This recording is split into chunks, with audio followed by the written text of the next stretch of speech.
my own, in the zone, that's the only way I know. Feeling low, about to blow back up. Here I won't ever let the doubt creep in. Gotta pop a couple more aspirin. Welcome back to my new video. आज की video में हम देखने वाले हैं where to invest. हमारी पिछली video थी कि एक इंडिविजुअल को क्यों इन्वेस्ट करना चाहिए। आज की वीडियो में हम देखेंगे कि उसे कहाँ इन्वेस्ट करना चाहिए। इन्वेस्टिंग के बॉन्ड्स देखेंगे कि कौन सी जगह उसको बेस्ट रहेगी। हमने लास्ट में एक एग्जांपल देखा था लास्ट की वीडियो में कि एक इंडिविजुअल को क्यों इन्वेस्ट करना चाहिए, उसको रिटायरमेंट के वक्त कितना, एक पूरा हम चार्ट देखे थे जिसमें अमाउंट्स के साथ देखे थे कि उसको कितना कॉर्पस उसके रिटायरमेंट के बाद उसे चाहिए रहेगा। तो आज की वीडियो में देखेंगे वेयर टू इन्वेस्ट, इन्वेस्टिंग कहाँ करनी चाहिए। Having figured out the reason to invest, the next obvious question would be where would one invest and what are the returns one could expect by investing। पिछली video में हम देखे थे कि एक इंडिविजुअल को क्यों इन्वेस्ट करना चाहिए। आज की वीडियो में देखें the next question would be where would one invest, एक इंडिविजुअल को कहाँ इन्वेस्ट करना चाहिए and what are the returns one could expect by investing. Individual को उसे कहाँ इन्वेस्ट करनी है, कितना रिटर्न्स आना चाहिए उसे अपने इन्वेस्टमेंट पे। When it comes to investing, one has to choose an asset class। Invest करने से पहले हमें एक चीज उसमें से सिलेक्ट करनी होगी जो रहेगी एक एसेट क्लास, जहां मतलब कि हमें कहाँ इन्वेस्ट करना है हमारे पैसे को। The individual risk and return terminate, जो उस इंडिविजुअल के रिस्क, मतलब एक इंडिविजुअल जो रिस्क लेता है तो वो ऐसा एसेट क्लास चूज करेगा जो उसे रिस्क में रिस्क दिखेगा, जिसमें उसे रिस्क मतलब ज़्यादा रिटर्न, और दूसरा रिटर्न्स में भी टेम्परमेंट होगी, जितना ज़्यादा रिस्क उतना ज़्यादा रिटर्न, जितना कम रिस्क उतना कम return. An asset class is a category of investment with particular risk and return characteristics. The following are some of the popular asset class के इन्वेस्टमेंट को कैटेगरी वाइज डिवाइड किया जाता है कि जितना एसेट इतना रिस्क और कितना रिटर्न्स उसमें है। यहाँ कुछ चार हम एसेट क्लास को देखेंगे आज की वीडियो में कि चार इस एसेट क्लास को ध्यान से समझेंगे। पहला जो है वो फिक्स इनकम इंस्ट्रूमेंट्स, दूसरा है इक्विटी, तीसरा है रियल एस्टेट और चौथा है कमोडिटीज प्रेशियस मेटल्स। पहले देखेंगे fix income instruments. Fix income instrument क्या होता है? फिक्स इनकम इंस्ट्रूमेंट मीन्स इसमें इनकम आपको फिक्स रहने वाली है। These are investable instrument with minimum risk. इसमें रिस्क बहुत कम है। टू द प्रिंसिपल मीन्स जो आपका इन्वेस्टेड अमाउंट है, जैसे कि 1 लाख हो गया, 2 लाख हो गया, 1 लाख पे अगर इसमें फिक्स है, मतलब इसमें रिस्क आपको है ही नहीं, मिनिमम रिस्क है, बहुत ही कम रिस्क, मतलब पैसा आपका जितना प्रिंसिपल है वो तो रहेगा ही रहेगा, प्रिंसिपल पे रिस्क नहीं है। And the return is paid as an interest to the investor, और इस पे जो रिटर्न आपको जनरेट होगा, जितना आप लगाएंगे उस पर जो मुनाफा आएगा वो आपको इंटरेस्ट के तौर पे पे किया जाता है on the particular fix income instrument. The interest paid could be quarterly, semi annual और एनुअल इंटरवल्स। इंटरेस्ट जो पे किया जाएगा वो आपको 3 महीने में पे किया जा सकता है। It can be paid you on the basis of 3 months और 6 months और an annual basis, which one you prefer। At the end of the term of deposit, also known as maturity period, when your investment time period end, जब आपका time period खत्म हो जाएगा तो उसमें उस टाइम पीरियड को कहते हैं maturity period. The period is called maturity period when your investment period has ended. The capital return to the investor, the capital which you have invested as a principal amount, it is going to come back. आपका जो invested amount है वो आपको वापस दे दिया जाएगा, जो capital के तौर पे आपने उसमें डाला था इन्वेस्टमेंट में। सेकंड पे हम चलते, इधर पे हम typical fix income investment includes क्या कहते हैं, फिक्स इनकम में क्या क्या आता है, which includes fix income, fixed deposit offered by banks. Banks में आप एफडी कराते रहेंगे, the FD offered by banks is fix income. Bonds issued by Government of India, government bonds are fixed income. Bonds issued by government related agencies such as HUDCO and HAI are some agencies which issue bonds. Bonds issued by corporates, corporates के भी bonds fixed income में आते हैं। As of June 2014, the typical return from a fixed income instrument varies between 8 to 11%। जून 2014 का record देखा जाए तो fix income का जो परसेंट है वो 18 to 11% पे ही रहता है, उससे ना आगे जाता है ना पीछे आता है। 18 to 11% के बिटवीन में रहता है, बीच में कोई सा भी परसेंट पे आपको फिक्स इनकम मिल सकती है, ये चारों में से। देन नेक्स्ट है पॉइंट हमारा equity. Investment in equity involving buying shares of publicly listed company. The shares are traded on BSE and NSE, national stock exchange and Bombay stock exchange. Investment in equity का मतलब होता है, the investment in equity means you are buying a share of a company which is listed on the stock exchange. इसका मतलब आप कोई भी company का शेयर खरीदेंगे मतलब उस कंपनी का आप एक हिस्सा खरीद रहे हैं। उस कंपनी का अगर आप एक हिस्सा खरीदेंगे तो वो कंपनी के हिस्से आपके पास है, तो मतलब आप उस कंपनी के इनडायरेक्टली ओनर हो गए, सॉरी डायरेक्टली आप उस कंपनी के ओनर बन गए इक्विटी शेयर लेने के बाद। When an investor invest in equity unlike a fixed income instrument there is no capital guarantee. आपकी कैपिटल की इसमें गारंटी नहीं है, आपका पैसा पूरा डूब भी सकता है अगर कंपनी परफॉर्म नहीं की तो। However as a trade off the return from equity investment can be handsome, और उसके जो रिटर्न्स है वो फिक्स्ड इनकम जो आपको मिलेंगे फिक्स डिपॉजिट एंड उस पे वो उससे ज़्यादा रहेंगे इक्विटी पे, क्योंकि आपको रिस्क इसमें ज़्यादा है। Indian equities have generated returns close to 14 to 15% CAGR compound annual growth rate over the past 15 years. पिछले 15 सालों में इंडियन स्टॉक मार्केट ने 14 से 15% का एनुअल ग्रोथ दिया है। मतलब आपकी जो अगर पैसे लगाएंगे उस पे आपको हर साल 14 से 15% का एनुअल ग्रोथ रेट मिला है। आपको पिछले 15 साल में इक्विटी मार्केट ने इतना अच्छा परफॉर्म किया है। Investing in some of the best and well-run Indian companies has yielded over 20% CAGR in the long term. Investing in some, अगर आप कुछ बेस्ट कंपनीज में इन्वेस्ट करेंगे तो आपको यील्ड मतलब कंफर्म के लगभग मतलब इतना तो 20% तो आपको मिनिमल मिलेगा अगर आप बेस्ट कंपनीज पिक करेंगे तो एनुअल साल भर में 20% return in long term. Identifying such investment opportunities requires skill, hard work, and patience.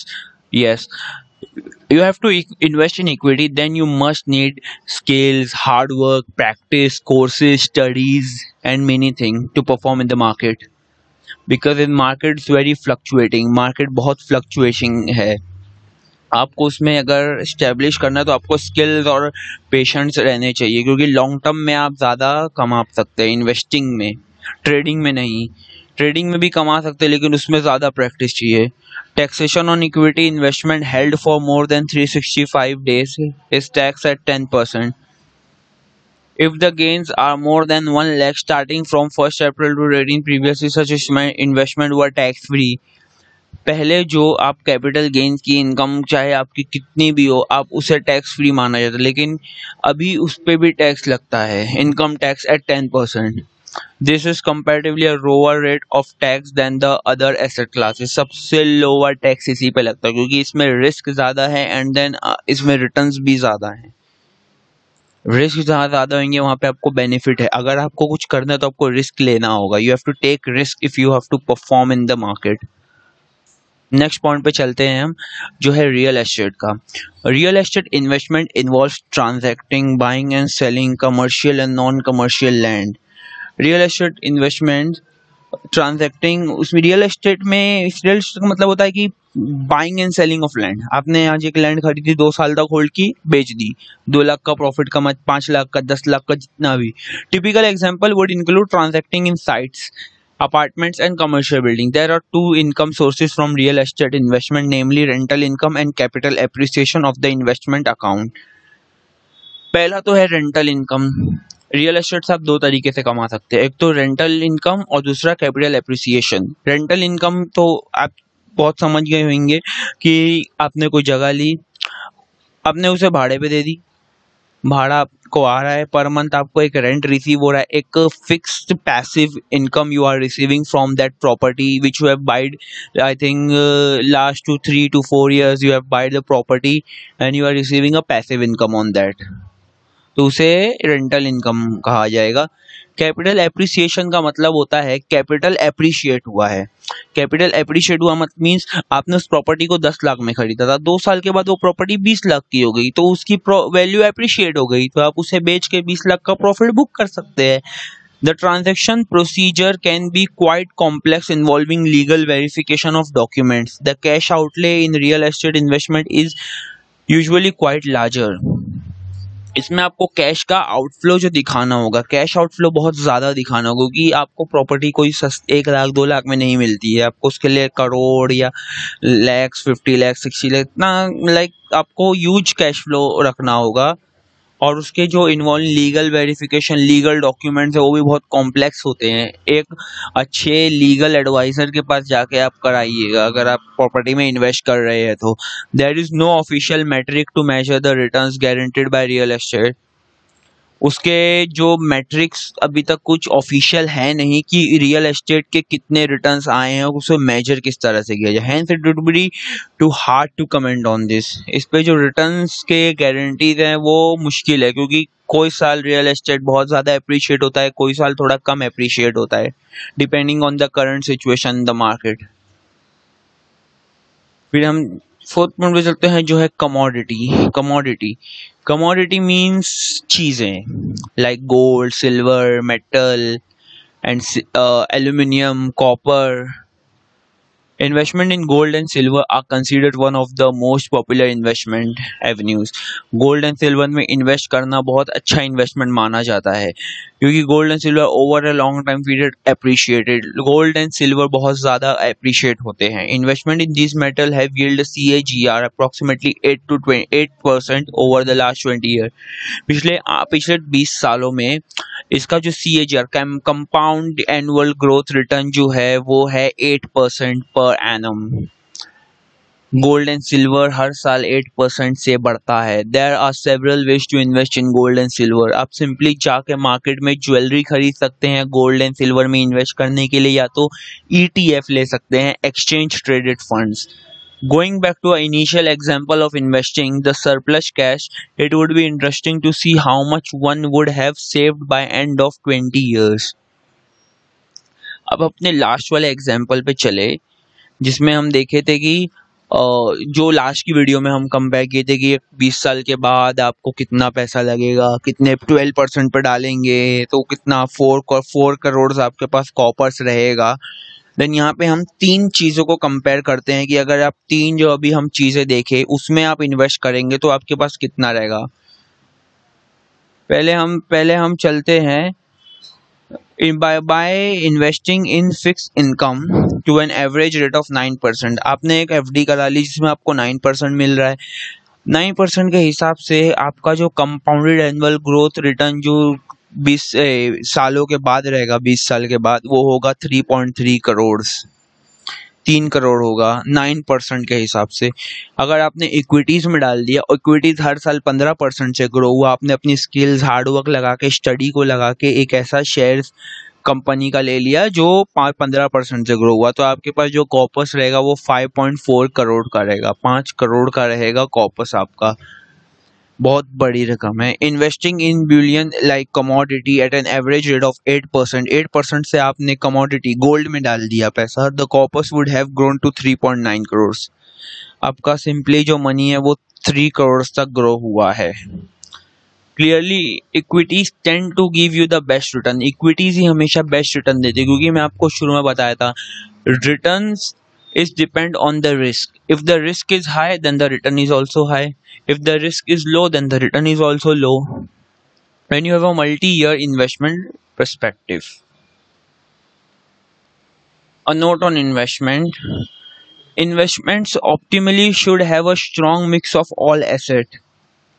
आपको अगर इन्वेस्टमेंट करना है तो आप ऐसा मत कीजिए कि अपना 100% जितना आपका इन्वेस्टमेंट अमाउंट है, सारा इन्वेस्टमेंट अमाउंट आप इक्विटीज़ में डाल दीजिए। वो भी एक गलत होगा, क्योंकि क्या हो अगर इक्विटी से डूब जाए तो the technique of allocating money across asset classes is termed as asset allocation. अलग अलग एसेट क्लासेस में पैसे डालने को एसेट एलोकेशन कहा जाता है, जिसमें आप हर तरह के एसेट क्लास को एग्जामिन करते हैं और उसमें आपको कितना रिटर्न्स मिलेगा, कितना रिस्क है, उस हिसाब से आप अपने पैसे को डिस्ट्रीब्यूट करते हैं। For instance a young professional may take a higher amount of risk. आप अगर यंग हैं, अपनी यंग एज में हैं, टीनेजर हैं, तो आप रिस्क लेने की कैपेसिटी आप में ज़्यादा है compare to an old as.